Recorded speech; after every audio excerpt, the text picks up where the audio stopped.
নমস্কার বন্ধুরা, food lovers point চ্যানেলে আপনাদের স্বাগত। আমার আজকের রেসিপি নারকেলের তক্তি। এটা পুজোর পরে বিজয়া দশমীতে বা লক্ষ্মী পুজোর সময় অনেকের বাড়িতেই বানানো হয়ে থাকে। আমার রেসিপিটি যদি আপনাদের ভালো লাগে তাহলে রেসিপিটিকে লাইক করুন, শেয়ার করুন, আর নিত্য নতুন রেসিপির আপডেট পাওয়ার জন্য চ্যানেলটিকে সাবস্ক্রাইব করে নিন। তাহলে দেখা যাক কিভাবে রেসিপিটি তৈরি করতে হবে। প্রথমে আমরা দুটো ছোট ছোট নারকেলকে কুড়িয়ে নিয়েছি।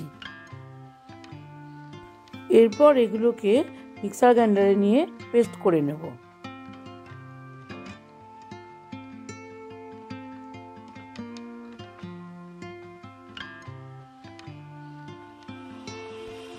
পেস্ট করা আমাদের হয়ে গেছে।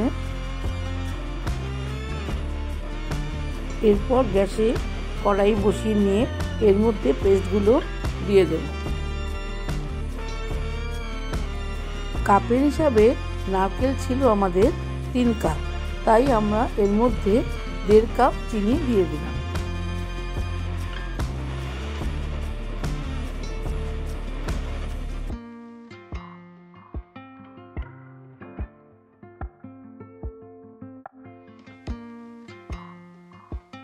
এরপর নারকেলের সাথে চিনিটাকে ভালো করে মিশিয়ে নিতে হবে।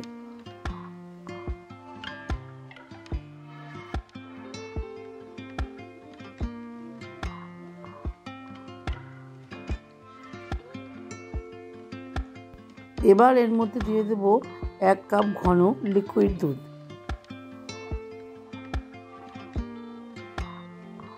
ভালো করে মিশিয়ে নিয়ে এরপর দিয়ে দেবো এর মধ্যে 1/2 কাপ মতন গুঁড়ো দুধ।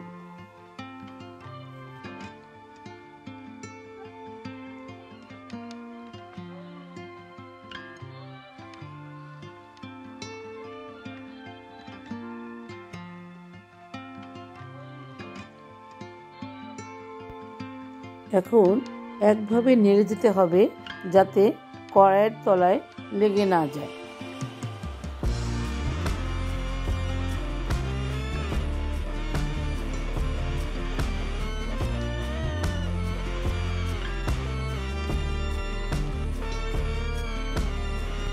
এবার এর মধ্যে দিয়ে দেবো 1 চামচ এলাচের গুঁড়ো।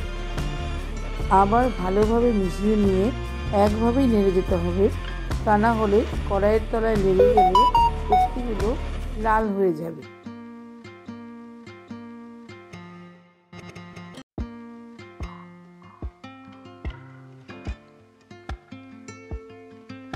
আমাদের তক্তির পাকটা অনেকটাই হয়ে এসছে। এখন দিয়ে দেবো 2 চামচ ঘি।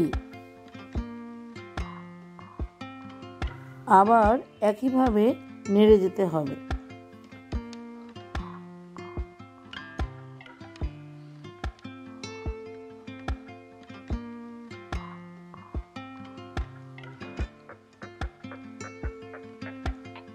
আমাদের তক্তির পাকটা হয়ে গেছে।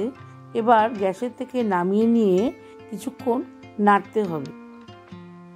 নাড়তে নাড়তে কিছুটা ঠান্ডা হলে এবার একটা ছাঁচ নিয়ে ওর মধ্যে একটু ঘি লাগিয়ে নিতে হবে।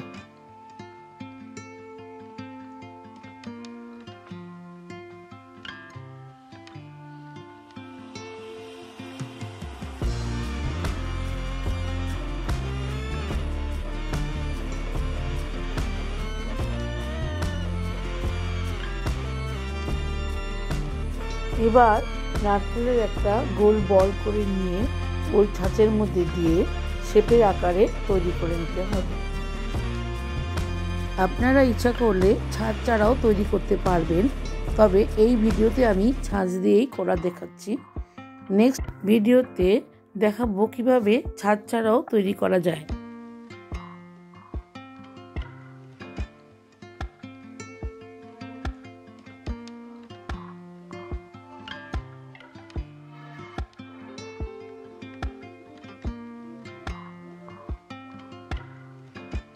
প্রথমে একটু নরম থাকবে, এরপর যখন ঠান্ডা হয়ে যাবে এটা শক্ত হয়ে যাবে।